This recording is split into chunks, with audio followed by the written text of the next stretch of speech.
Well, hello there. Here we are, Saturday night, 7:15 Mountain Time. This is Unmasked. I'm your host, Jason Fortune. We are broadcasting in from 9,400 feet in the high Rockies of Colorado. And we have a very, very good show tonight. I'm very excited to share this with you and to introduce you to our new founding facilitator, Kharma Lindsey, who's going to be working with Sage Collective. And what she has to talk about tonight is some pretty revolutionary healing stuff. It's going to blow your mind. When I started, this is the healing that helped me start healing. This is what I learned from Kharma helped me start healing. And to back that up, I met her in my psychedelic healing program, and that's where I learned from this amazing woman and started being able to heal. But before we dive into this, let's do what we usually do. A little teeny bit of music. Oh, no, I'm sorry. You know what? I came in a little hot because we were working on trying to get everything together to broadcast. And what do we do whenever we're feeling nervous? And what do we do when we're a little bit elevated, when the central nervous system is pinging a little bit? You know what that is. We breathe together and we ground together.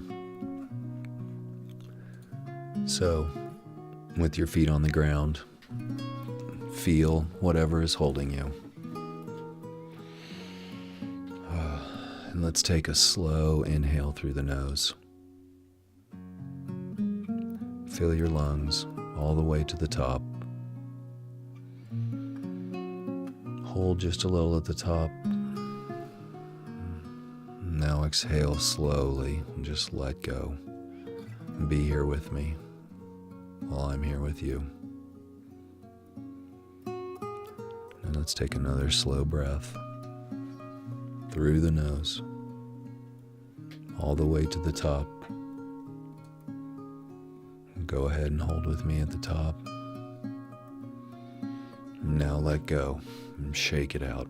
Shake your shoulders. Loosen your jaw. Arrive here with me in your body. Feel your body. Now just take one more breath on your own and exhale and let everything go.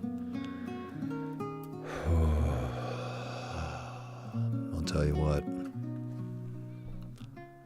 tell you what, I needed that. So, much better now. Now let's go ahead and turn on the music. That's another thing I do to help me feel better.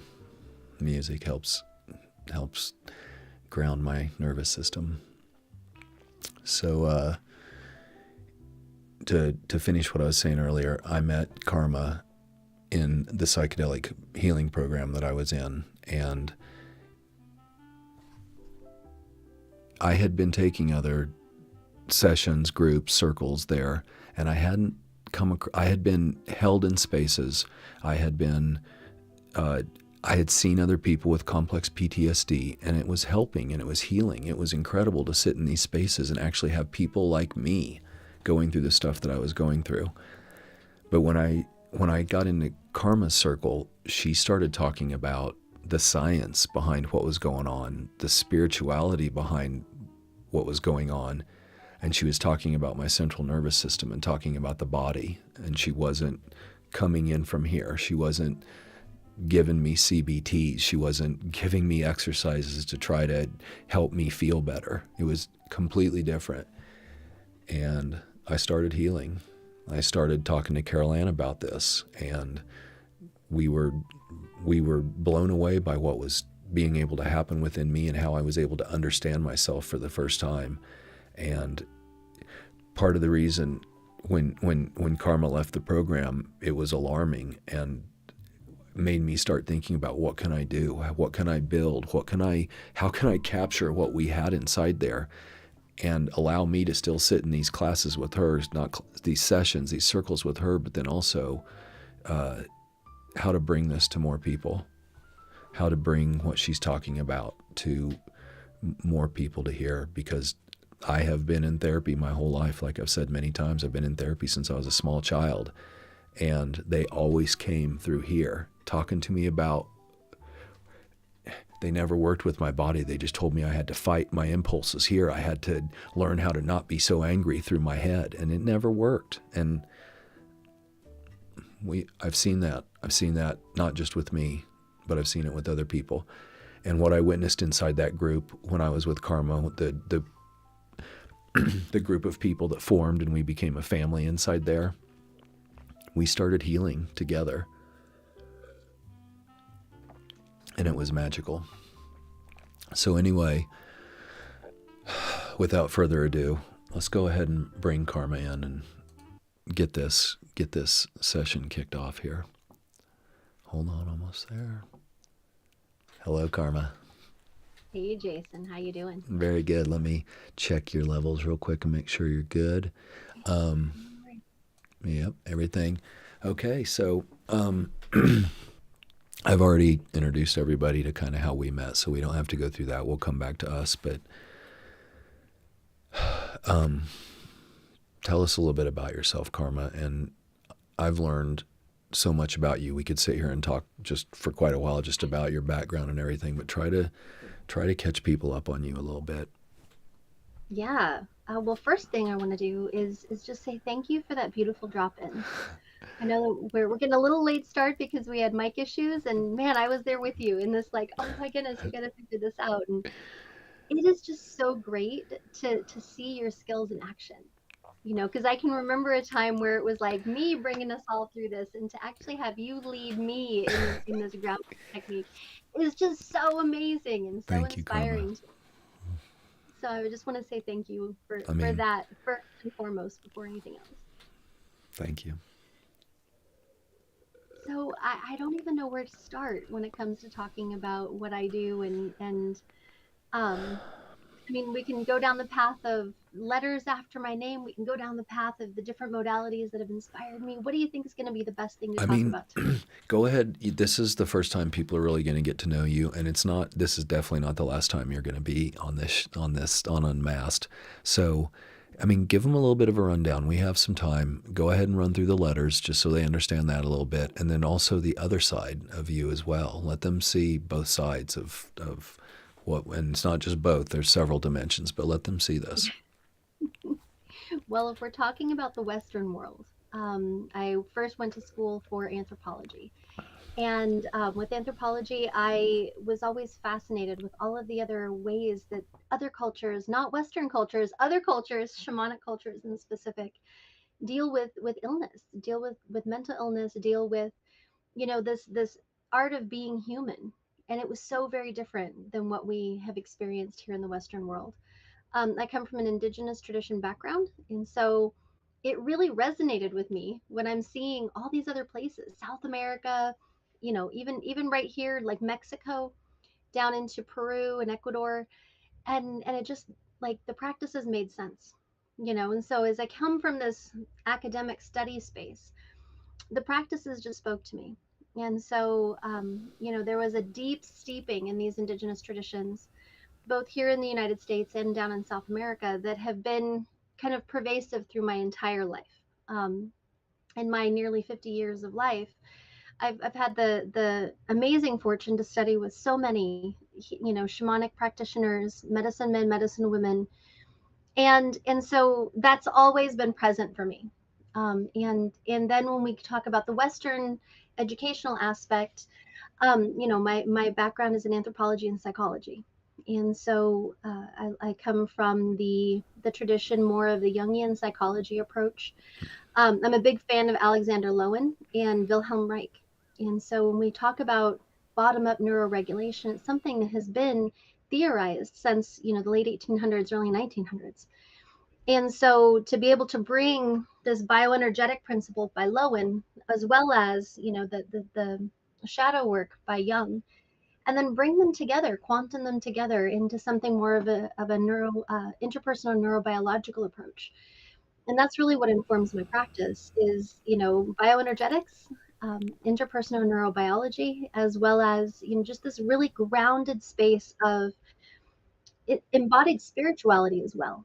Because I feel like for us to really look at the body, the mind, and the spirit as separate, we just can't. We can't tease them apart. That's not how we're built. We're built to bring all of these together as one.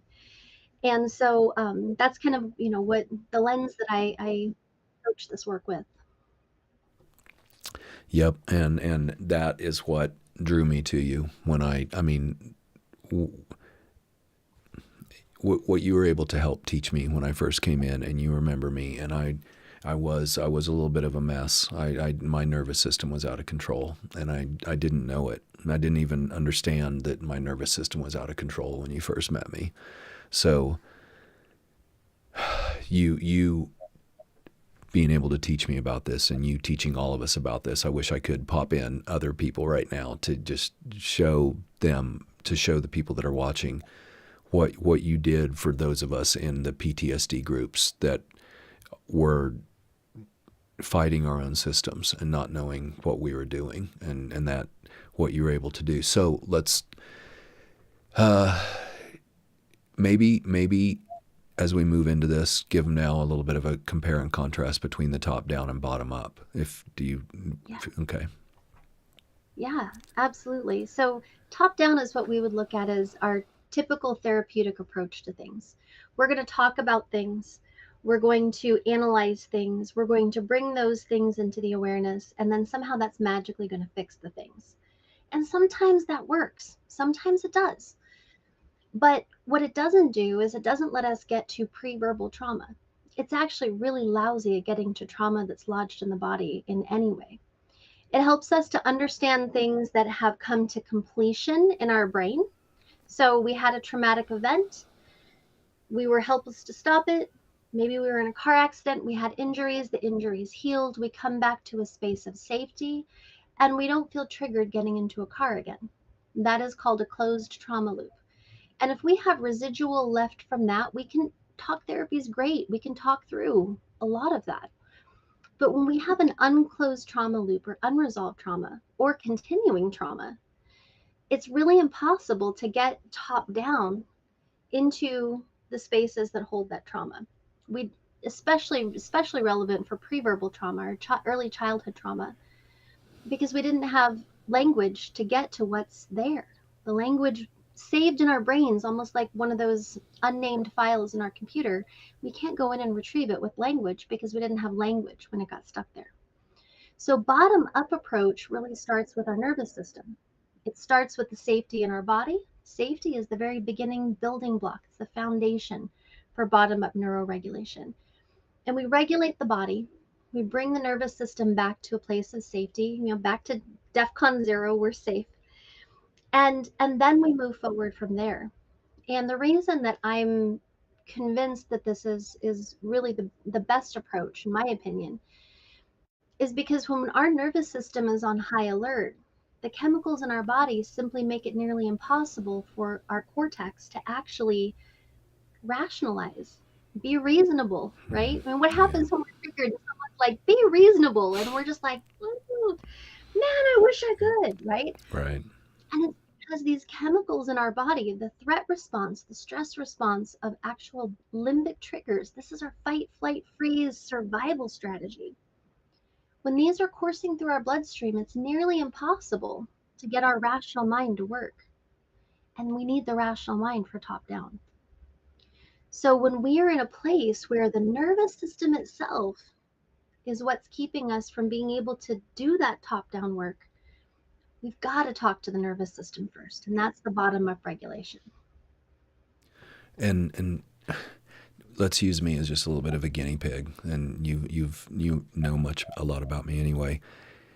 I come through my childhood with lots of trauma, starting, like you said, pre-verbal. It carries on all through my childhood, goes on after adulthood, or when I leave my family of kind of trauma, I choose more people to help carry on with that trauma. And during this, I get put in treatment. They're trying to always teach me the top-down stuff. And the point I'm trying to bring up in this is I'm now 30 years old trying to work a career. I'm sitting at my desk and I'm blowing up with fight or flight all day long. Makes it hard to work, and they're trying to give me pills. You're bipolar too. You know what I mean? Then here's some CBTs. Have you tried this CBT? And nothing is working. And it's just getting worse and worse and worse and worse. Yeah, and we manage as best we can with the tools we have. And I'll speak to this too. By the time we get to our 30s, 40s, we've got a lot stuck in the body. And it's a little like a pressure cooker. When we're younger, stuff goes in and it's got plenty of space. When we hit our 20s, we put things in and it's kind of tight, but it's got room. We hit our 30s and 40s and things go in that pressure cooker and now we're squishing that lid back on. And it's pressurized whether there's anything lighting a fire underneath or not. Exactly. We just simply have more and more stuff. And so to unpack that, by the time we get to 30 or 40 years old, it can feel really scary. We know what happens when we lift that lid, right? Yes. Big triggers happen. And Yes. so to be able to do that safely is really difficult. And even more so when people are trying to throw pills at it to manage the symptoms, right? We don't actually get to their origin. And that's so frustrating. And another thing to note is that a lot of times when we do this top-down therapy and it lives in our body, not in our brain, lives in our nervous system down here, not up here where we can retrieve it with words, now it almost creates that C in front of our PTSD. Because now it's the shame of why can't we do this? We're defective. It works for everyone else, right? Well, why am I a monster?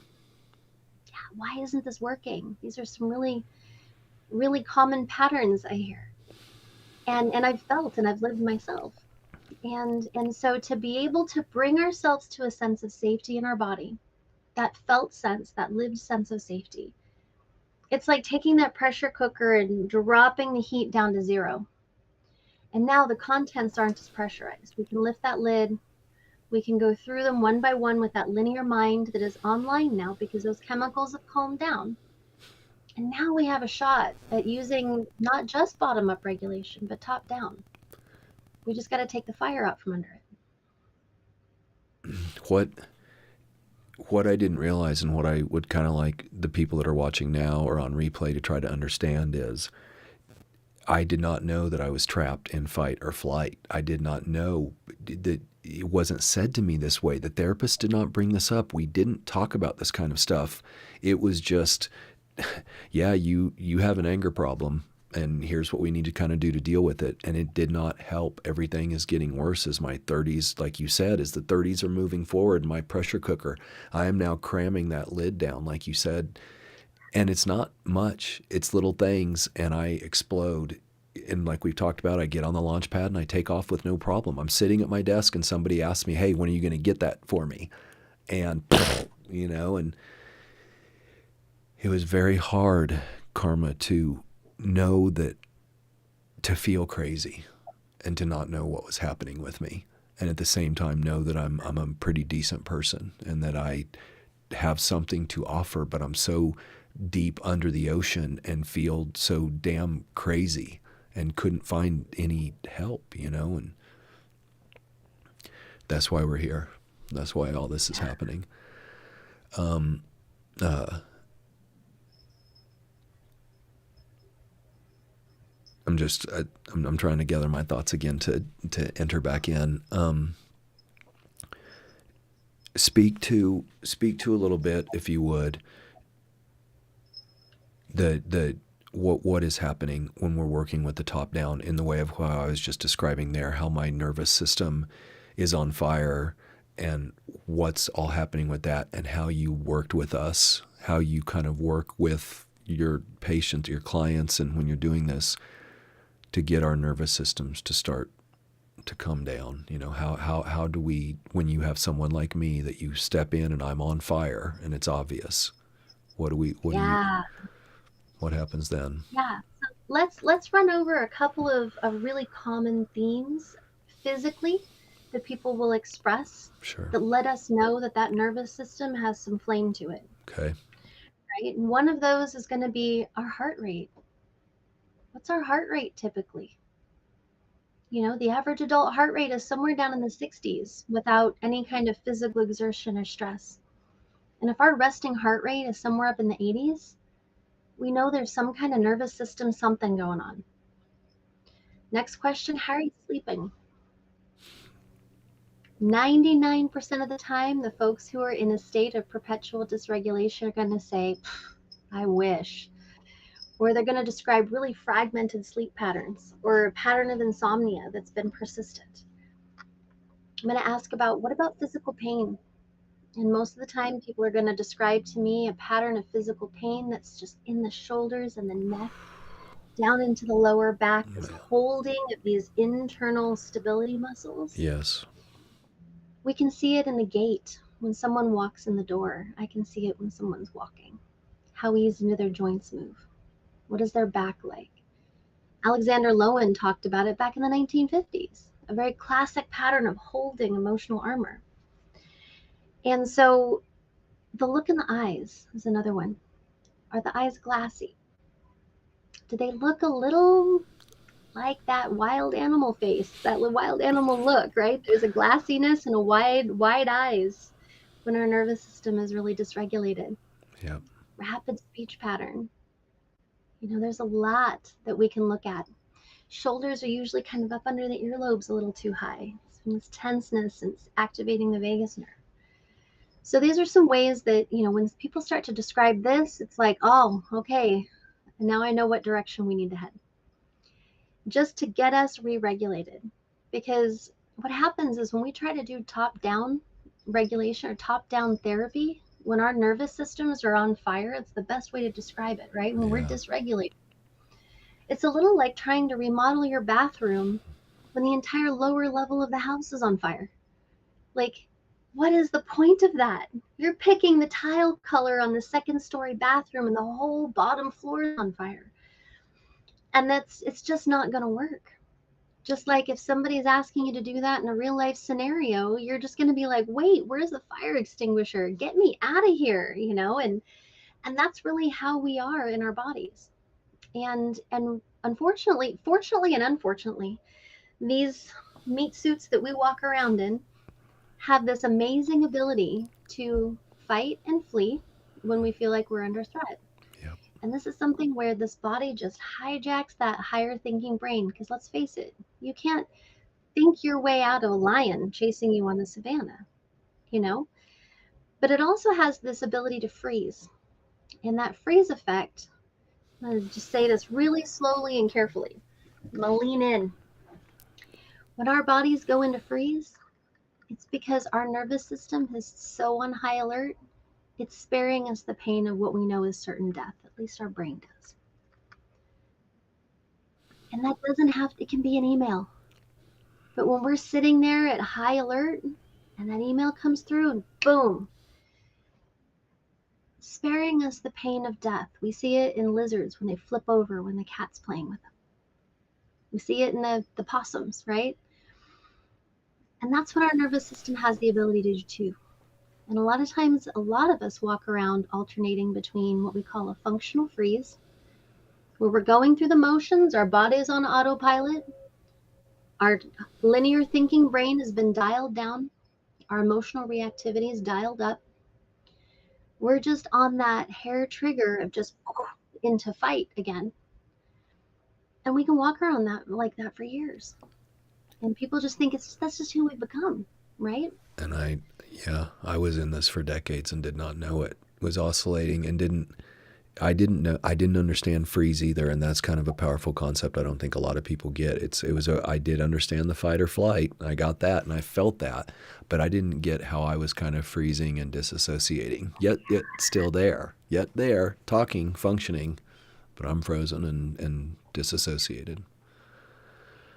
And I'll be honest, I'm not sure that anyone can really understand these truly with lived experience until you've had lived experience. So there's a lot of therapists, a lot of psychologists walking around out here who are experts in the field, and I'm doing this not to diminish their capacities and their education. Right. But to say that until we've lived it, we don't actually have that in the body knowing of what this feels like. And so for those of us who have had the blessing and misfortune of trauma in our lives, PTSD, CPTSD, and been able to do this work and really know how it feels to be able to re-regulate, to go from a functional freeze state to back into our bodies, to stand outside of ourselves that little bit in freeze or in flee or fight, when we literally, like, our brain is saying go, fight, flee, and our body is saying if I do that I'm gonna lose my job. We step outside of ourselves, we dissociate. That is how I lived. Yeah. And I can't tell you how many people I've talked to and I've worked with that live in the exact same way. And then we get back into our bodies and we're like, wow, it's a whole different way of life.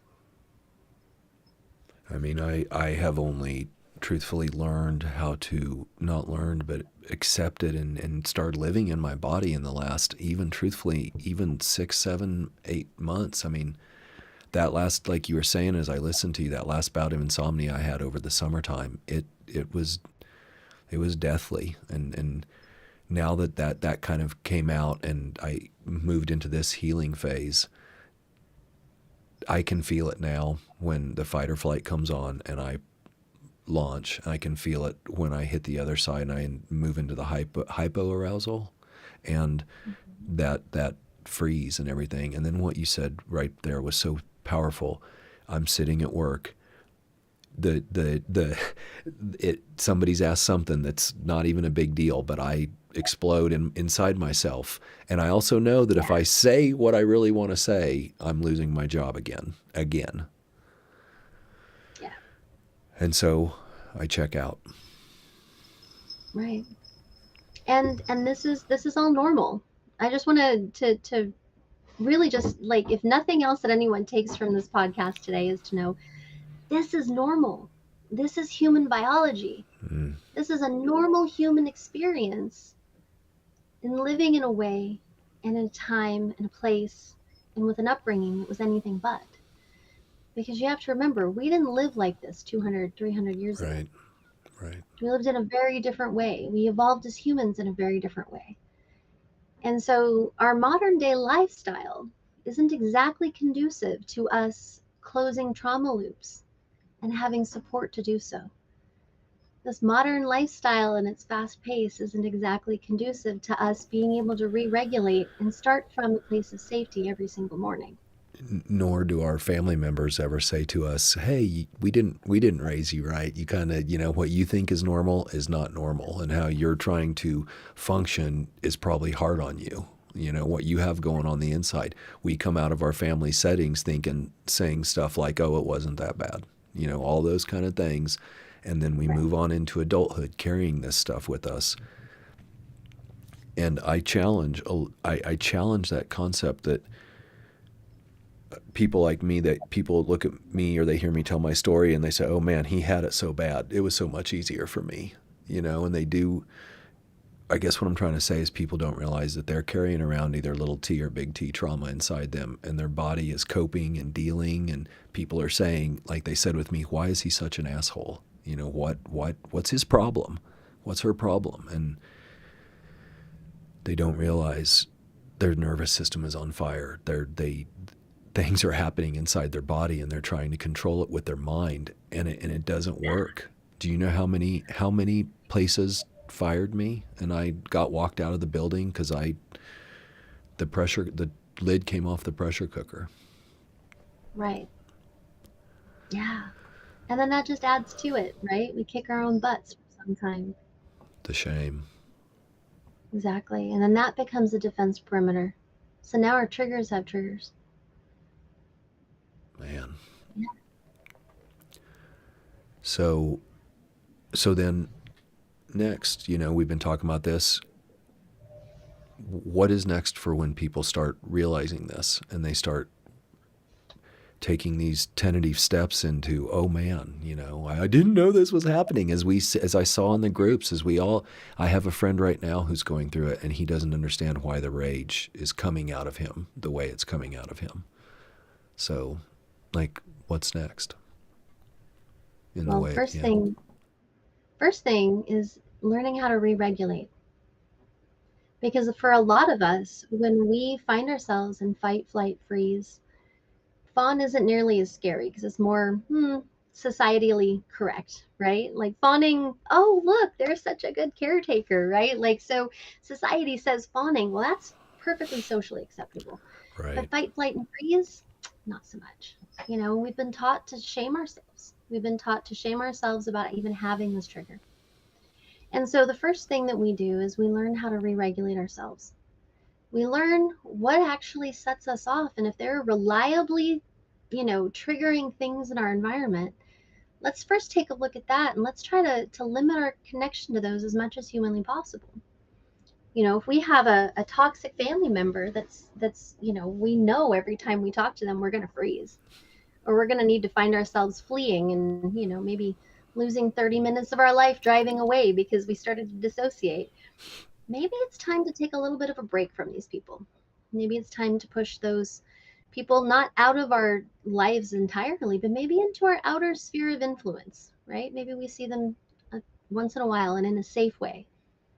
Let's start putting boundaries around things that are triggering, whether it's boundaries on ourselves to maybe not go to certain places or talk about certain topics. Let's start to lower the amount of known triggers around us. Because something that we don't talk about enough is the fact that our bodies adapt for survival. And I like to just chase a rabbit for a second here, because I think this is important for people to know.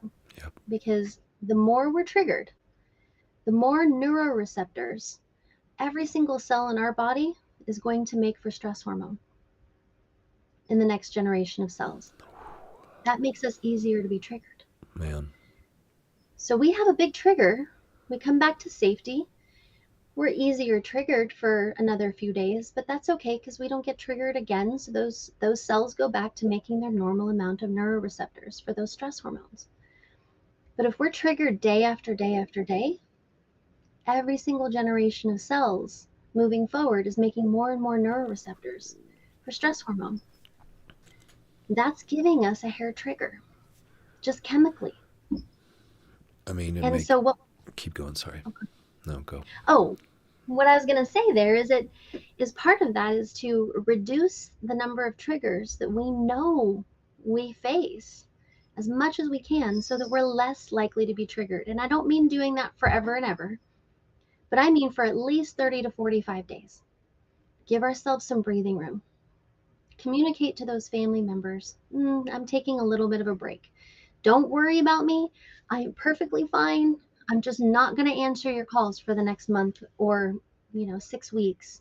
If there's an emergency, here's a different way to reach me. Finding ways to limit those known triggers and give our bodies a hard reset for those neuroreceptors.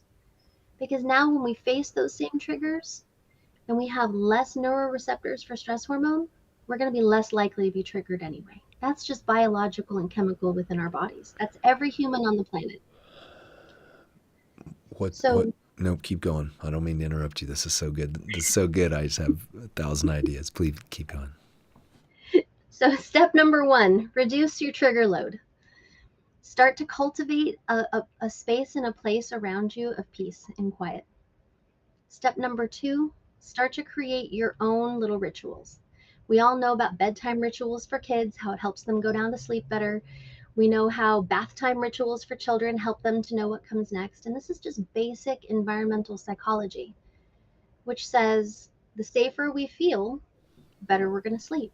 The safer we feel, the less stress we're going to feel, the less triggers we're going to have. And one of those things that speaks to safety as us and a human is knowing what comes next.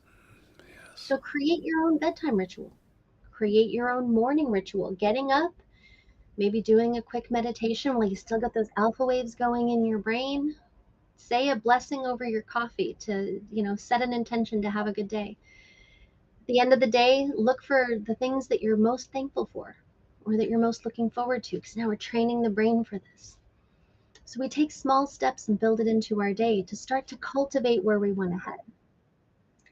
And then the last step in this, I should say these are all concurrent. I shouldn't say step by step. These are concurrent. Is to manage our responses. One of the things that's the most stressful when you have PTSD or CPTSD and that house is on fire is when you get triggered, feeling afraid because you don't know how to manage it. Yes. And so developing skills to manage those triggers, to either head it off at the pass or to manage those launches so that you're not afraid of yourself anymore. Right. And when we have more confidence that we can manage this trigger, the better we're going to move forward, the less likely we're going to be triggered because we're just not carrying around the fear all the time. And Kharma, I'm sorry for interrupting you as I went through that. You just are saying such intense stuff. It is deep in the way of, to use me as a guinea pig again. I did not know this was all happening with me. And you said, I mean, it was decades for me that as we talked about that cell replication that you talked about, I went into my 20s and life started happening. The pressures of life started kicking in and everything was very difficult for me. It was nobody gave me any of these type of tools. As I went to therapy and as I took the pills that they told me to take and everything, there wasn't this type of deal of, nobody even talked about my central nervous system. Nobody worked with me about it. And when you were talking about this is a big part, these eruptions that I would have caused immense shame and immense fear. First, the fear of blowing up, and also I would say stuff I didn't want to say. I was scared. I was angry, like everything. It was a symphony of central nervous system fire, kind of. And so, and it kept going on and went through my 30s and my 40s, and the firings from work, the loss of relationships, the way that this worked itself out as I was explode. Why is Jason such an asshole, man? The things. And then we get into the habits. Like I knew that if I poured a gallon of alcohol on everything, it was a little bit better. Maybe not truthfully better, but it seemed a little bit better. And why I'm talking about this is for people that are watching now and catching the replay. I know there's a lot of us out there, and I am more of an extreme case, and I do understand that. But there's a lot of us out there that are going through this that don't know what's happening. They're not aware that they're carrying trauma. They say stuff like that. That made me stronger. I got through it, and I why I'm doing this and why we're even on Unmasked and why Sage Collective is even happening is because I so desperately in my own body feel that everybody that I've talked to as I've been healing through the last 2 years, this is stuff people need to hear. And what you were talking about, this is healing. I wanted to heal my whole life. I really did. I was looking for healing my whole life and I couldn't find it, and I was getting farther away from it, and it was making me suicidal. Not only did I have suicidal ideation from my complex PTSD, from the nonverbal abuse, like you said, that I suffered, but I started actually saying, this sucks.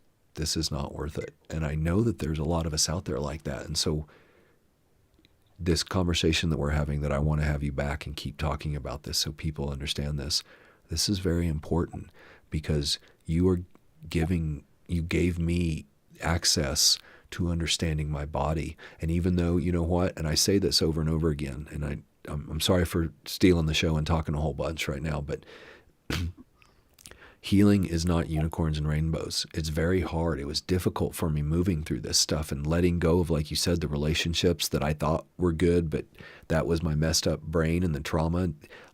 Shedding all this, learning how to try to sleep, doing like you said, and when you said heartbeat of 8, I always had an 80, 85. I was that person with the furtive eyes, the locked up shoulder. I mean, I was always ready to go to war at any second, at any time. So that was my soapbox of just saying, I really do believe I might be an extreme case, and that's why I hold myself out there, but there's people that are 50, 60, 70% of me, or 30% that are still struggling very hard, and those of us that lose jobs and hate it, that we're losing jobs and these are emotionally hard things to go through, and there's a way out. And that's why we're here doing this. So back to you.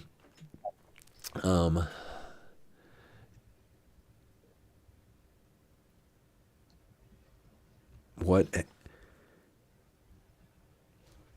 Talk about this. This is a great place. We're at that point right now. When you first met me, I needed the psychedelic healing, or the medicine as we talk about, to help give me access. I don't even know how to say this, Kharma, but I don't know, we could talk about that for hours, about what it helped and what it helped with me. But what I want for you to kind of differentiate between, if you don't mind, is the medicine and how that helped even me, or the complex PTSD. And then also somebody, two-prong question, if somebody's not ready yet for that medicine journey, but they feel what we're talking about, they feel what I'm saying, how can they start to? So Yeah, great question. So first things first, when we talk about psychedelic medicines and nervous system regulation, this house on fire effect, what we're talking about is psychedelic assisted therapy, or psychedelic, the use of psychedelics for this. And I just to be clear, I never ever suggest anyone just finding psychedelics, using them on their own. right. Especially if they're in a place of complex trauma, or feeling like their nervous system is on fire. Please find somebody who can facilitate. And if you don't have somebody, reach out here, because we can definitely help with that. So that's my first disclaimer on that. But especially with medicines, for example, ketamine or psilocybin, both of those act as, well, let's use that house on fire metaphor. So your lower part of your house is on fire. Somebody's trying to remodel the bathroom. The house is on fire. We need to put out the flames. And that's what the journey space does. The journey space quiets the default mode network of the brain, which is where a lot of our ruminating thoughts, where a lot of this exists at. And it dials that down. It helps us to press reset on that central nervous system. It helps to put out the flames temporarily. And that neuroplasticity that it offers is us pitching that tent in the front yard so we can rebuild. It's giving us a safe place to pitch that tent, that safe place to exist while we rebuild that new foundation. It doesn't do it for us. It's not placing bricks down for us. But what it's doing is it's giving us space. It's giving us space from our old patterns, that old voice of your dad or whoever in your head that just keeps running the program. It quiets that, and it gives us that window. We call it the window of neuroplasticity, for us to learn to do things different, and learn to really build that new foundation on neuroregulation, build that new foundation of safety. And so, can we do that without psychedelics? Yeah, you betcha we can. It's just a whole lot harder, and takes a whole lot longer, and a whole lot more effort, concerted effort. So my one son would refer to psychedelics as the cheat codes, to getting the same thing done in less time, less energy output. It's just kind of a more of a fast track approach to it. But we can definitely do it. We just have to still bottom up regulation. With psychedelics or without, it doesn't matter. We have to build the foundation of safety first. And so, whether you're finding someone who does somatic experiencing, holotropic breath work, there are many modalities that will help you regulate bottom up. Um, uh, I wasn't holding my hand up there. I was trying to signal something else, not telling you to stop at all. I would like to jump in though, real quick, and say the default mode network. When you introduced that to me, that changed my life. Will you speak to that a little bit? Because it's a huge piece. It was a huge piece of my learning, anyway. Oh gosh, we could do an entire show on the default mode, and maybe we will. I don't know. Yes, let's do But it. the default mode network, the short version is this is the part of our brain that runs our autobiography. It's the part of our brain that says what we need to focus on and what we don't need to focus on. It literally filters out incoming information because we're taking in over 4,000 bits of information per second. Our brain is. And there is no way we could process all of that. We would just short circuit. So it's the filter of the incoming information. It's the filtering of how we take something, how we hear something, how we perceive something. And then it's an automatic rerouting of that incoming information. Now, if that incoming information is new or novel, the brain's going to stop and think about it for a minute because we haven't been there before. But much like when you get in the car, you got your cup of coffee, you go to drive to work, and before you know it, you're there and you don't remember taking that left turn or the right turn. And you don't have conscious memory of how you got there. That's the default mode in action. It's taking us where we need to go because it's been there, it knows how to do it, and it's just going to take care of it. And this really refers into what we're talking about today. And it's important to know that when we have known triggers, the default mode's going to have that we've been here before and this is what we did to survive, and it just does the program. It runs the program. And that default mode is in charge of that. It's also in charge of our ruminating thoughts. It's also the voice of our inner critic or our inner coach, whichever we have. The default mode is a very important part of our brain, and it's not just one part. It's not like the cortex or the hippocampus. It's an actual network of connections within our brain, and this network works together to conserve energy. This is part of our survival strategy as a human. Our brain is the biggest calorie consuming organ of our body, and so in order to create little shortcuts, it says, "Aha! I've been here. This is what I did to survive. This is what I'm going to do again." And that's why our triggers feel, or I should say, our behaviors associated with our triggers feel so out of control because it feels like someone else is running the show. And it really is. It's our Yes, default. man.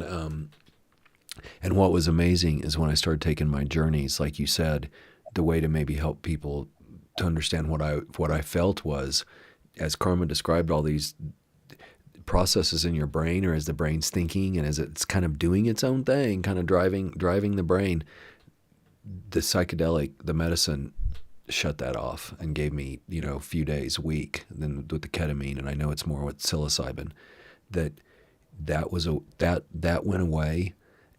And when we first started this journey, and I hadn't met you yet, but I was first my I don't know how to even, maybe you can describe this better, Karma, but my default mode network, or whatever I was going through, my trauma was so high now. I mean, I had been arrested. I had now reached that level of it can't get much worse. You're out of control. You're Right. so when we started doing this, I was taking journeys every 3 and 5 days to keep Hmm. and it made me feel better. It did. It would I started feeling better. And can you describe that a little bit for everyone, for what was going on with me when this was happening? Yeah. Yeah. So I can't speak, we didn't do a whole bunch of in-lab testing on you. But what it sure sounds like is that your DEFCON level was like high alert, red alert, finger over the red, atomic button most of the time. Yes. And it takes a little bit to bring that back down to safe. We can't just put the hard reset button to that because that would short circuit our brain. Our brain is saying, I'm so used to living in high threat that if I were to go back to safety, forget it, I'd die, right? That's kind of what our brain says to itself. And so what it sounds like is you were doing is you were taking that foundation of threat response apart brick by brick. You were bringing yourself closer and closer to safety with each journey, bringing that DEFCON level back down to a space that's maybe more manageable. Maybe it's a yellow light or an orange light, not a red light, right? We're bringing that threat level down bit by bit by bit. And the more that you, during that neuroplasticity, so with ketamine, that's a 3 to 5 day window of neuroplasticity. So it makes total sense the frequency you were sitting at. During that neuroplastic time, your brain is now open to more possibilities. There's room, it starts to form between the triggering event and the response to it, right? Yeah. In that space in the in between, it gives you more and more room and more agency to make a different choice. So you get triggered, but you have a few moments to just breathe, recognize that threat response, and then you can choose the old pattern or you can choose something else. And that's the important part in those early days is what you were doing is you were bringing that window, that space between the trigger and the response, really opening that for the first time in a very long time, and learning new tools to use when you have that space, because that space doesn't make a difference if you still don't have the tools to do something different. Right. And I do always like to point out a little bit in my healing journey, and maybe it has been different for other people, but people I think tend to think when you get into a healing journey, like all of a sudden kind of the white robes pop out and everything's flowing and the unicorns, rainbows are happening, and it's just a really beautiful experience. And I'm not downplaying that because without a doubt, it is a beautiful experience. But at times, and I say this and I don't mean to be mean about it, it feels like it's kicking a heroin habit at times. What came up out of me, you know, those spaces, we create these spaces, and now I'm kind of calm, but my body started talking then. And I think this is a good point for you to the next part of like what happens when actually the body does start now talking. You're not. I wasn't suppressing it with alcohol and other coping mechanisms. And what's next?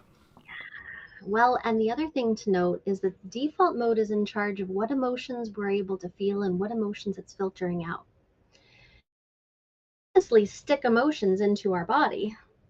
Those emotions go into our body because somewhere, usually when we're really little, we learned it's not safe to feel that, or at least it's not safe to express it, therefore it's not safe to feel it. So emotions that are commonly just tucked away into the body like that are rage, fear, shame, these deep emotions that none of us really like to feel. If we like to feel it, we would have felt it and let it pass through.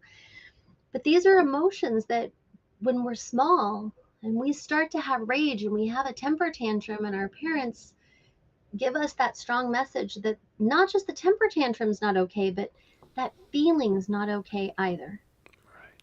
We tuck that emotion in. And the default mode starts to make that automatic pathway. I feel rage, I tuck it in because that's the only safe thing to do. So the thing to note is that the default mode is in charge of what gets tucked in and what gets actually passed through our body and felt. And when we start to do this work, sometimes it can initially look like things get worse before they get better. Because now all of a sudden we've got rage for the first time and that we can even remember. Right. But what it's doing is it's actually forward progress because this was an emotion that our default mode had us filtering out and just tucking in. And that tuck in is how that pressure cooker lid got so, so full to begin with. So sometimes we get to feel emotions that we haven't allowed, our brain has not allowed us to feel in maybe our entire adult life. And so maybe rage comes up, or grief comes up, or shame comes up. And we need to have strategies on how to actually process these emotions in a healthy way. Because after all, if we haven't even been allowed to feel them, we certainly aren't going to have developed the tools to process them. And so we do have a learning curve. Sometimes it can feel a whole lot worse before it gets better. And that's why I always, please don't do psychedelic work without a qualified guide. Because that's what we're there for. We're not just there for, when someone's seeing unicorns and hippos. That's the fun part of this, you know. But we're here in the aftermath of that when a new emotion pops up and we don't know what to do with it. When we feel something in our body and it's super intense and we're like, what on earth is that? They can help us find language for it because chances are it is an emotion and it does have information for us. And the other thing that a good qualified coach or guide is going to do is help you to understand the messages these emotions have for us. Because if we've been so disconnected from them for so long, we obviously are not listening to them, and they have a lot of information for us. So, again, to develop the skills of listening and how to action that forward is really vital. What this is a good place for our listeners. What is some good books? And that you've thrown several out, but what are some good books if anybody's even wondering kind of how to get in on their own about this or do a little bit of research? Yeah, so I'm going to throw out some books, but I'm also going to throw out some names of these authors because some of them, their books can be pretty daunting. I mean, these are written by doctors and neuroscientists. And I think what's even more important for us as we're trying to start to learn this is just hearing their words from them. So Dr. Gabor Mate, amazing, amazing physician. He's written a book. My favorite is The Myth of Normal. The Myth of Normal is a very large book. And for a lot of people, they get the book and they go, oh crap, what did I decide to do here? Because it can take months to get through. But I would say if you're curious, Gabor Mate has been on podcasts with people like Mel Robbins and I mean many people. You can just literally Google podcast Gabor Yeah, Mate and you'll have hundreds of them. He's very well known, and I love to listen to yeah. his wisdom from his own words. And I think that when we hear it on a podcast, oftentimes he's using language that helps us to apply it to our everyday life. And so I would say you can't go wrong with that one. Another one, if you're looking and you're like, man, I really resonated with the spiritual aspect of this. Not only is it the body and the mind and the spirit, how does this, maybe we're exiting a paradigm where we were, in that yogic community or, more of the spiritual or esoteric, and we're feeling really disenchanted and really, feeling like shamey around being unhealed, right? We're so unascended right now. A really great author and resource here is Jeff Brown. Grounded Spirituality or Soul Shaping is another great one. He brings in all of these teachings. He was actually a student of bioenergetics with Alexander Lowen. If you want to go all the way back, you can read the works of Alexander Lowen and Wilhelm Reich from the early 1900s and kind of track this work as it moved forward. Through the evolutions and iterations, as all of the different people built upon each other's works. But I would say Gabor Mate is probably the most relatable and the most implementable in today's society right now. Um, you said Jeff Brown. Is that what you said? The other one, okay. And uh, this is a good place now, I think, to transition. We've talked about, oh, there was one word I wanted you to use that you've used around me before. The term for this and what Wilhelm Reich, what they coined this, and I've heard you say that. So would you say that big term and give it just a teeny Yeah, bit behind that so they can feel that too?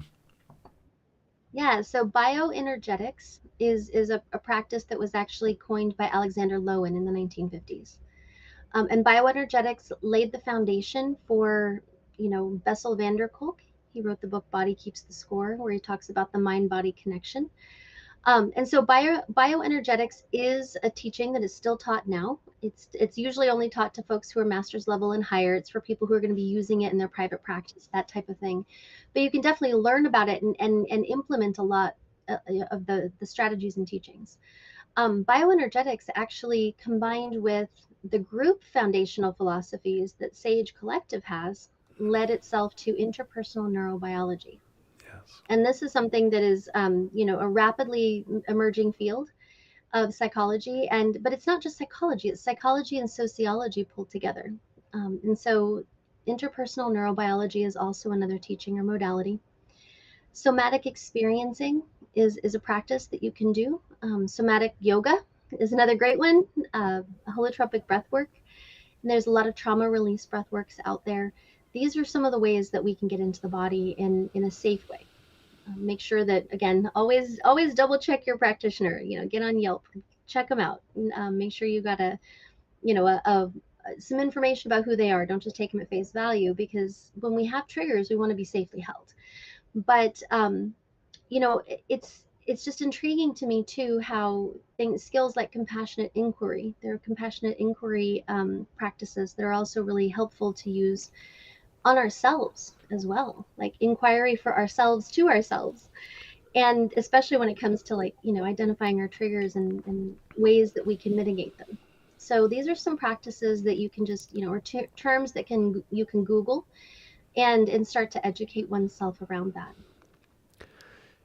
I'm going to say I have a little bit of quotes saved up, and you brought up Bessel van der Kolk, and he said, trauma is not what happens to us, but what we hold inside in the absence of an empathetic witness.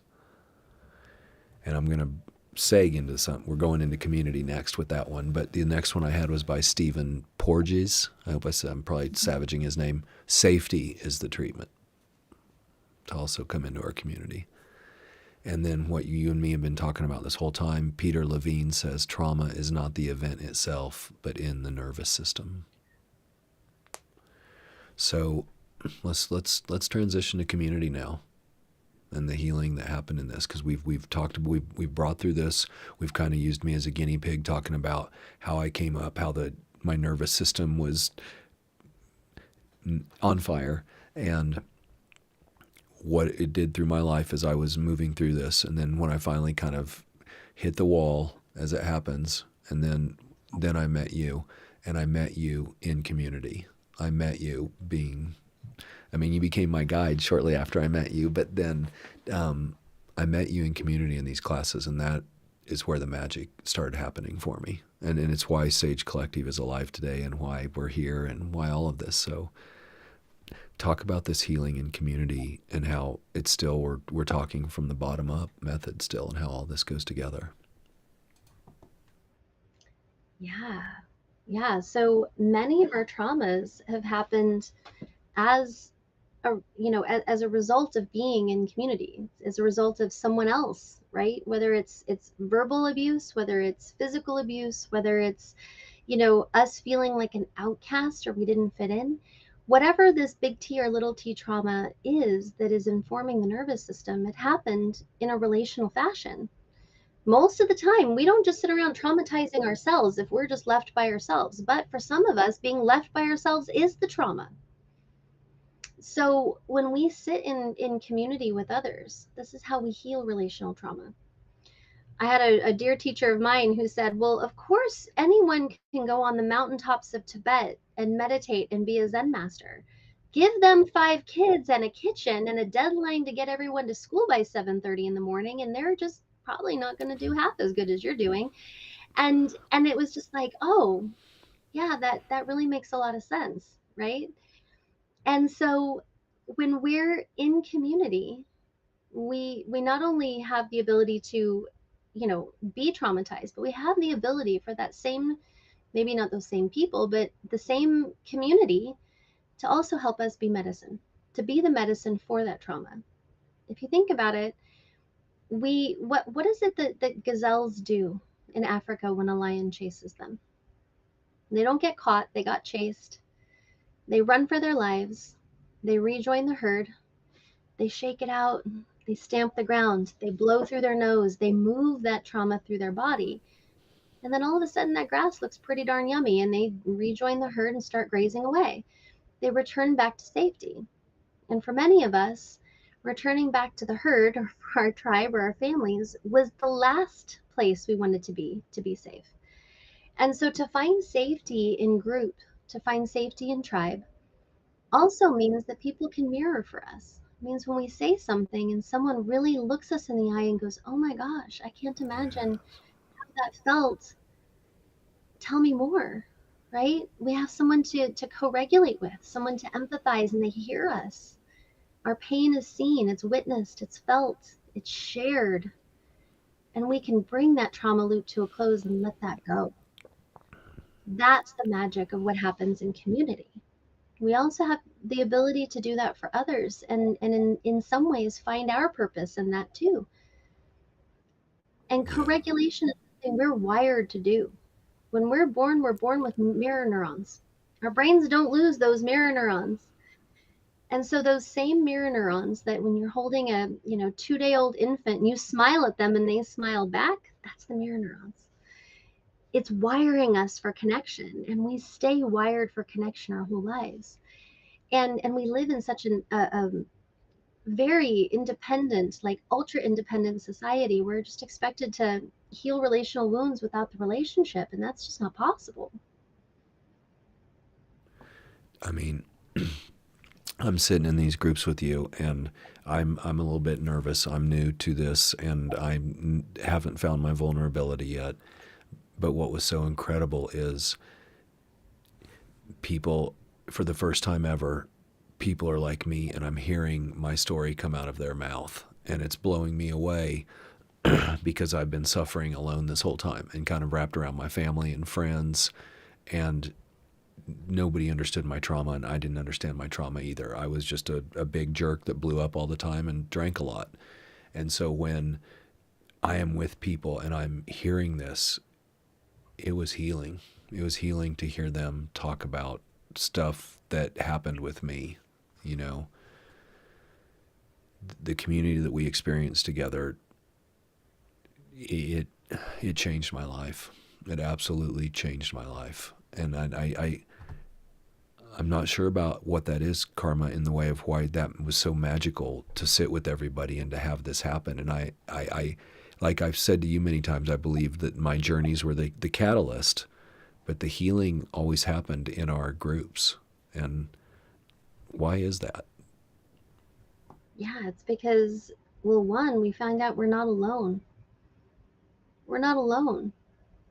There are other people who have stories very similar to ours, and we're not the only person who feels this, or who behaves this way, or who has these triggers.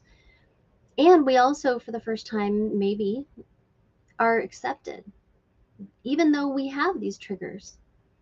I know one of the biggest healing moments of my in my journey was. Is it okay if I share the story? It's real brief. Yes, please, please, please. I was setting up an office space. I was reopening my practice, and this is after years of PTSD, years, at least 7 months of me going, this has taken me out at the knees. Like, I couldn't work. I couldn't trust myself to be able to go to work, because if I got triggered, I just have to pack up and go home. And I thought, man, how do I even do this work if I can't trust my own self? How do I teach people to trust themselves too? And and I was finally to a place where I felt like, yeah, I've got this. I've got this. And I can do this, and I can reopen. And it was really, it was scary to step back out there, to put myself back out there. And I was setting up the office, and I don't even remember what happened. But all I know is that a huge trigger got pressed. And one minute I'm at the office and I'm looking around and I'm feeling that whoosh of the adrenaline and the stress hormones cascading over. And the next minute I was pulling in my driveway, 45 minutes away. And I got home and I got out of the car and my hands were shaking. I couldn't remember if I locked the office door. My keys had to be in the car because my car drove, couldn't find them. So disoriented. I mean, you talk about functional freeze. And my partner walked over and gave me a great big hug, and realized about halfway through the hug that my heart was beating like a hummingbird, and said, didn't let me go, and said, what do we need to do? That was it. What do we need to do? And I said, I don't know. I can't remember if I locked the office door. I fell apart. I started to cry. And he just stepped back and said, I'll pack dinner to go. Let's go check that. And it was a non-issue. It was just a non-issue. It was okay. I was safe. He was safe. We're all safe. We got this. And that was when I learned to stop judging my triggers, stop being afraid of them. Even when I couldn't handle them, we got this. And that was huge. And so it's one of those moments where you talk about a turning point that for me really was. This is what happens in the circles too. It doesn't have to be our own partner. It could be anybody being able to Yeah. give us that message and mean it. Help us find that safety. That's what it does. I mean, even last week I missed that meeting that we had in that morning, and I got on the launch pad and I launched, and afterwards I felt so much shame for, I shamed myself. I'm supposed to be a little bit farther along. I'm doing this Sage Collective thing. I've got, we got things going on with Kharma. I need to be, and it blew me up. And you were, and the point I guess I'm trying to make is that even now the healing keeps happening. This, like you said, it keeps going on. And afterwards, like you said, why I brought this up is after it was over and I didn't want to talk, or like I felt my brain wasn't right. I couldn't remember things. Like you said, I didn't know where I set things down. I had went from a big pop of total whatever that is, and then I swung back into the other side. My brain shut off and shut down, and then I even felt shameful because I understood the process that was going on, and a little bit of voice inside me was like, you should know better than this now, And it's like Mm, I've only really been healing for a couple years, and I've had this inside my body forever. It keeps coming. I guess my point I'm making here is the healing keeps going around. We keep coming back to this, and uh, this is a good place to stop. And why we're doing this, I feel like, and I'm going to talk for just a little bit, is I feel that a lot of us are stuck in our heads. A lot of us are labeled. We're being told to try harder. Come on, man. Don't get fired this time. Just try to hold on to this job, okay? You know? And that is a lot of weight to carry. This stuff, this thing that I'm talking about here, this only compounds onto this stress disorder even worse as this happens. And bottom up healing tells me I'm not broken. My body adapted. We're going to work with this. We're not going to work against it.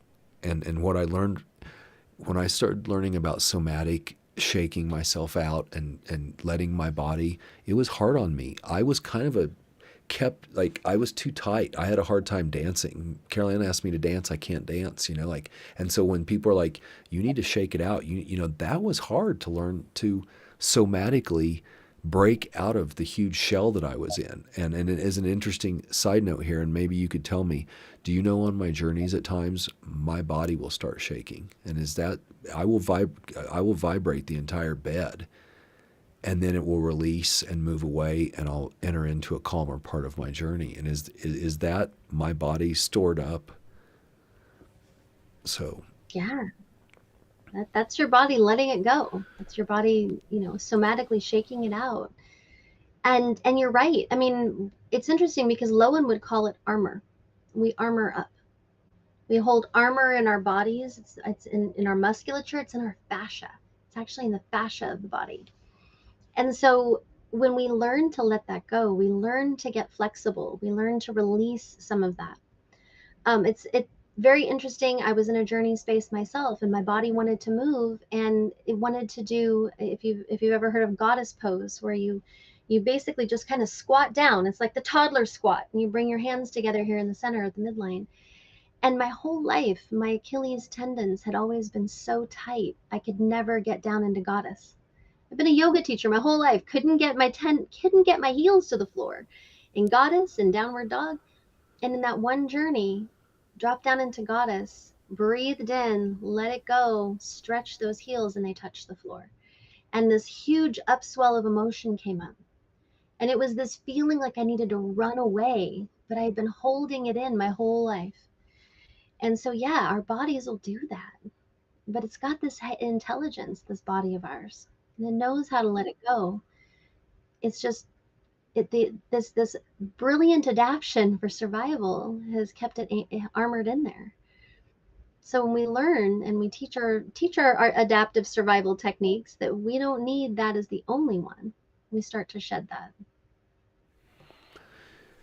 Carl Jung says, until you make the unconscious conscious, it will direct your life and you will call it fate. Oh yeah, the default mode. Rollo May says, the opposite of courage in our society is not cowardice, it is conformity. Mm. And then James Baldwin says, nothing can be changed until it is faced. Do you mind speaking a little bit? Last week I talked about addiction and how to talk about. It was kind of interesting, but I was talking about how addiction is really the abuse. Something happens. We're abused. We start trying to cope with it. We take on that label of addict. We kind of lose our sovereignty because we take that label on. And the abuser, where it was first taught, they get to kind of float away. They get to not. What I'm asking you is, you know how when we're hurting, and I was hurting, and I would drink alcohol or cope in some way, and then afterwards there's a little bit of the shame of that, or I would be trying to cope at work and not letting anybody know. Do you know what I mean? Hiding. I'd be trying to suppress my fires with something and hiding that at work. And that was a lot of intense shame, trying to sneak that around, not let people know, make sure the eye drops are in, all that kind of thing. And that built up. That was even worse too. And what I'm asking you is, how do we say to somebody, it's okay what you're doing? I know that's not the socially acceptable thing. That what it is quit using, man. What's wrong with you? But what I'm trying to allow people to feel a little bit is you're doing the best. You're trying to. Your nervous system is so on fire. You're just trying to make yourself feel better. And I'm not doing a good job on this, and I would just like you to speak to that just a little bit to tie into what we did last week, and then we're going to move into something else. Yeah. So what I would say here is really just remembering that we're doing the best we can with the skills that we have. And if the skills and the tools that we have are alcohol or drugs, and what's going on is so intense inside of us, it makes sense that we need a break once in a while. It makes sense that that would be the tools that we're using. It's the best we've got in our toolbox. And what I would say to people is really what we need is not to shame ourselves for utilizing the tools we have. Let's focus on building a broader toolbox and replacing those tools with ones that are more effective, and actually getting to what is the underlying part of this intensity. Let's put some of those fires out instead of numbing out. Let's put some of those fires out. Let's get to the root cause of what is creating this discomfort inside that needs to be numbed. And if we can take that discomfort, we have tools that actually work on it, then those other tools aren't going to be ones that we reach for. Yep, I think that's important to let people feel that, not to shame yourself for what you're doing. I did. I went through decades of trying to hide everything, and I didn't even know what was going on, and that made everything worse. It made it all worse and led up to my arrest 2 years ago. All of that led up to that: the hiding, the shame, the not knowing, the unknowing, having a crazy central nervous system that shot off when somebody just said, "Hey, where's that copy? I need the copy," and my day's gone. So,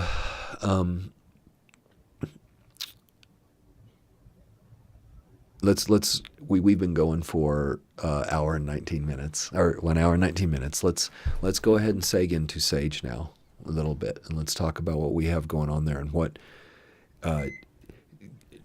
we're building, and why you're here now, and why you showed up, and life works in the beautiful way that life works. But you're here to do something now with Sage Collective, and I'd like to let people know what's happening and what we're doing over there.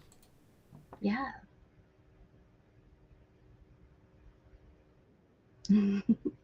Well, with Sage Collective, man, I'm just feeling really blessed with this, because it is absolutely 100% in that I call them the zones of genius. Each of our zones of genius, those circles. Those circles are something that, I mean, I love them, and whether it's in person, online, I've sat in circles for, I mean, 3 decades here in my community, Hmm. and led circles for 3 decades here in my community.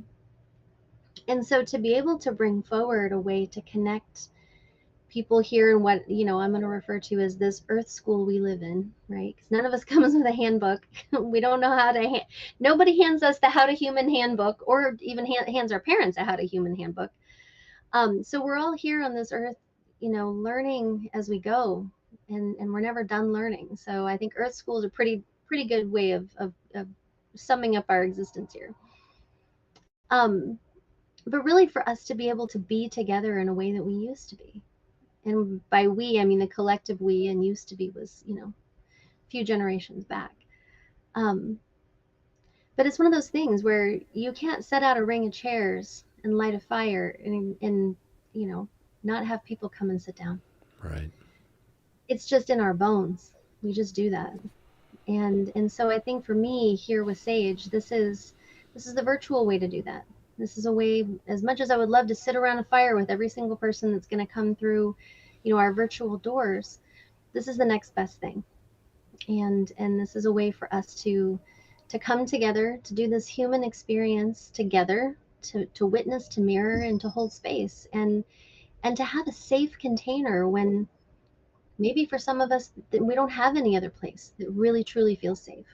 For many of us, we don't have a place where we can take that mask off and actually speak the truth. And for a lot of us, man, if we actually spoke the truth from an authentic place, people around us would be like, who is this person again? So we actually get to come together and talk about things that maybe we don't have supportive family members or friends who would hold space for us, but we definitely can find that safe space and in community online with Sage.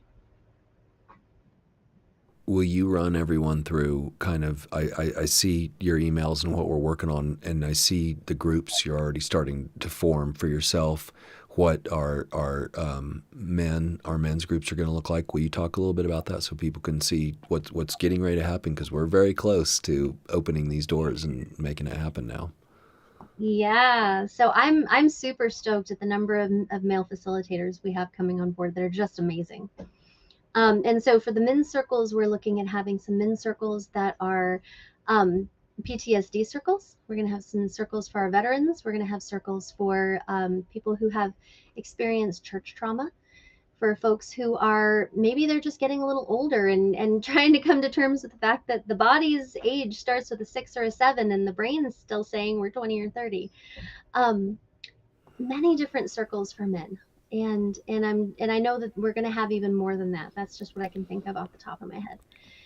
For women's circles, we're going to have women's circles, BIPOC circles. We're going to have LGBTQ circles. We're going to have circles for our trans friends. We're going to have circles for specifically around PTSD and CPTSD. Grief circles for folks who have lost children, people who have just general grief, people who are going through divorces.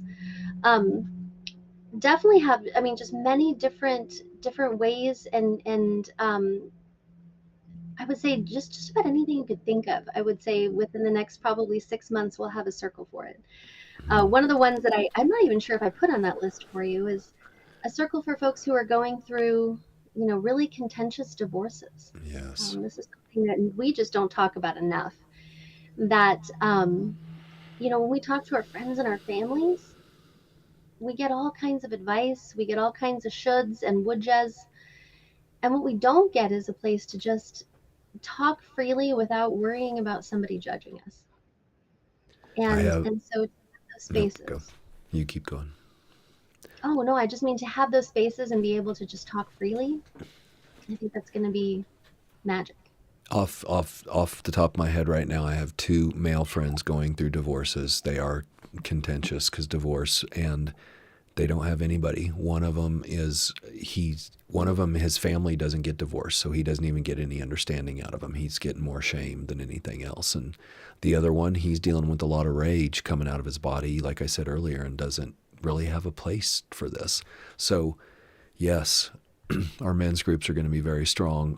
All of our groups are going to be very strong. I am, because of the male thing, I'm over there and feel it. So I'm really happy with what's going on, but everything else you have going on, and for everybody else and the females and for our trans friends, like you said, everything that we're getting ready to do and what I'm seeing as our coaches are coming in and the passion that they're bringing to it. This is why Sage is here for this. But Kharma, thank you very much. This has been very deep.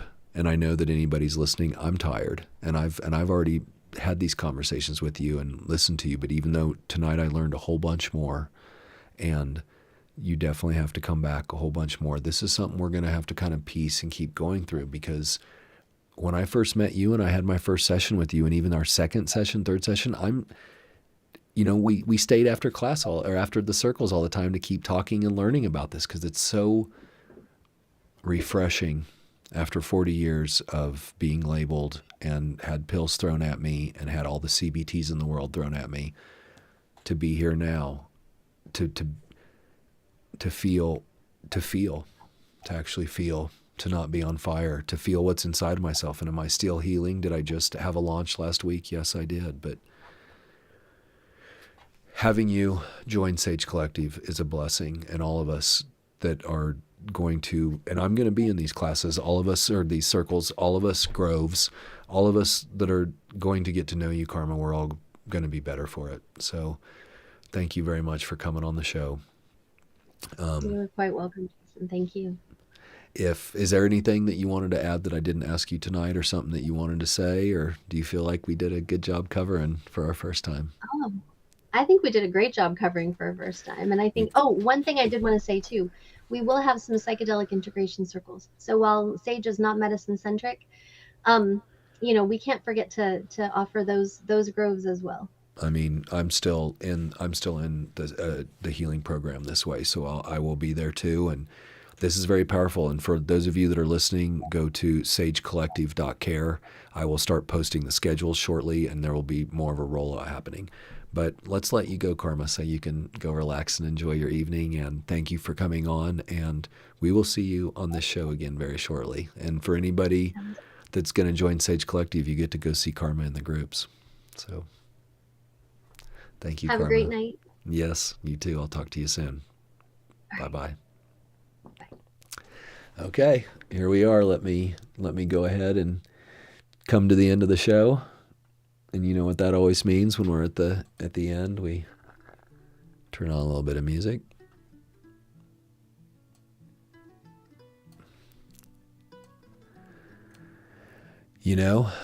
We thank you, Kharma. Thank you very much for coming on. My brain's a little bit tired from all that. I'm going to be honest. That was a lot. She is a very intelligent woman, and she has a lot to bring, just like all of our coaches did, just like Anissa. Anissa, who's another founding facilitator, she brings a completely different side. And that's what's so incredible about Sage Collective, is that everybody gets to bring their best self and add to this collective. And this body up healing that we're talking about, this is the stuff. This is where it's at. Let me turn something off real quick. This is where it's at. And I'm telling you, I have been my entire life trying to heal myself. I didn't even know what happened when I was a little kid, yet I was still trying to heal myself. And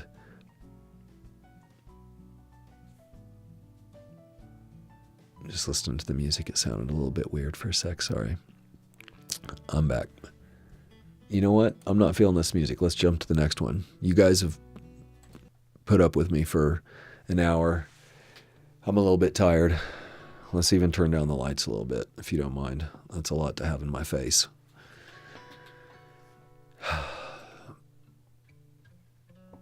Let me take it back and try to finish this without blabbering on forever.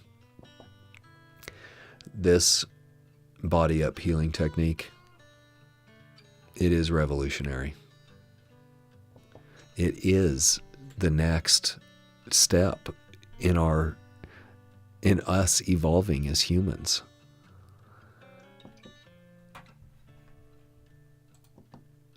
Knowing that we're not broken.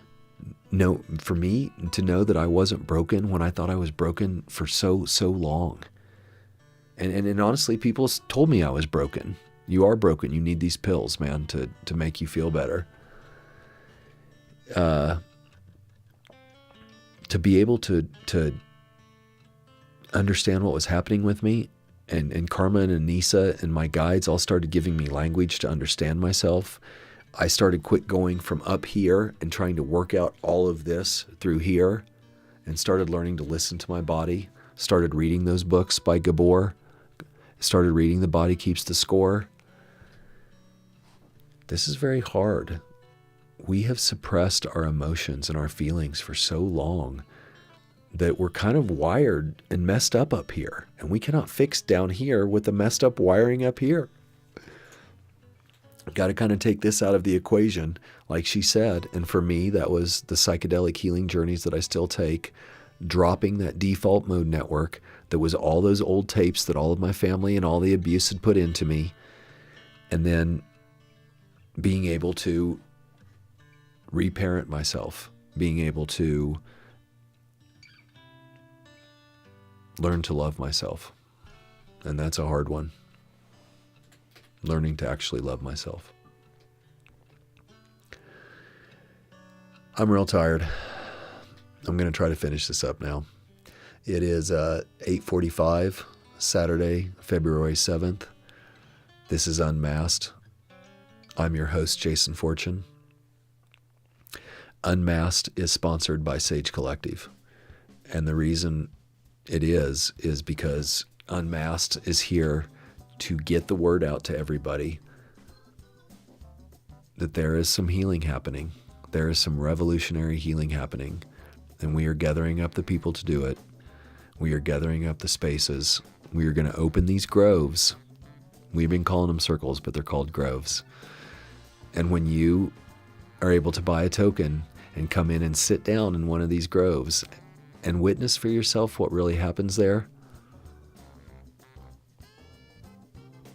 little bits of evolution will start happening. Little bits of leveling up will start happening. I do not have any people lined up, but that doesn't mean they're not coming. We've got some male coaches. One of their names are Tyrus. Another name is Gwydion. They will be on the show shortly. They don't know it yet. I've told them, but they will be on the show, and it will be amazing, and it will be awesome whenever it happens. This week, I'm going to go live some more just by myself, just to talk, just to do our thing on Unmasked. And I'm not worried about what it's going to be. It will all flow perfectly, as everything has been this whole time. For any of you guys that are watching me right now or on replay, thank you. I will say this all the time. The greatest currency we have in life is our own time, and you spending your time with me, I'm humbled by it. I'm grateful for it. I don't take it lightly. I'm doing this for you. I'm not out here doing this for me. I could be doing a lot of other things. I do enjoy doing this, but I'm doing this for you. Trying to think of anything else. I think that's really it. Carol Ann and I are going to come on tomorrow. We're gonna just do a show, just do a session talking about what's going on with Sage, talk a little bit about life, talk about what's going on. Thank you for spending all your time with me. Let's turn down this music a little bit now, guys. I'm going to keep bringing you shows. We're going to keep talking about stuff that other people are not talking about, like I did last week when we talked about addiction. This week we talked about bottom-up healing. We will keep bringing this revolutionary, cutting-edge healing stuff as much as we can. Remember, I want to tell you something. Share a little bit more with you. I ate every day this week. It is Saturday now, and I've went a full 5 days without starving myself. And that's good for me. And these little victories count. So however you are getting your victories together, do it. Remember to eat food. Remember to drink lots of water. Remember to take care of yourself. Remember to put yourself first. Put yourself first. And that's not being selfish. That's actually loving other people to put yourself first. I will talk to you soon. You have a great Saturday night. Caroline and I will be talking to you tomorrow. It's my pleasure to be here with you. This is Unmasked, and I'm your host, Jason Fortune. Until next time.